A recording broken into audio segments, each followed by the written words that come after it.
આજ આમ સાલે પડ્યા સિદ્ધિને બાલાને ગાડું લેખ પછી આમ ગામમાં જઈને માવો ખાતો ને હેલો ડગરો મને ભાવે દે પછી મેં આવી ગયો કપ્પા થાણવા મને આવડે નહીં પાછો આવી ગયો આજે મારો પહેલો દાડો હતો એટલે મને દેખવું પડે કપ્પા ખોખો થાણે પછી મેં રપટી ગયો અહીં દેખવા કપ્પા ખોખો થાણ કપ્પા થાણું કરીને મેં બી સાલ પડી પછી સાહ આવી ગઈ બપોરે પછી સાહ પીવાનું મેં બઠો વિચારતો અને સાહ આવી ગઈ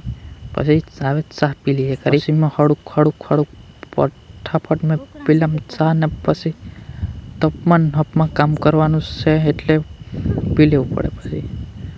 પછી મેં લાગ્યો પાછો કામ પર કપા થાણવા ને મેં પૂછો રહી ગયા અહીંયા બધા ત્યાં ગયો મેં વિડીયો બનાવવા રહી ગયેલી ત્યાં પૂછો રહી ગયા પછી આવી જાય જાંબુડા મેં ને વર્ષાને ખાવા બાજામાં ખાવા જાંબુડા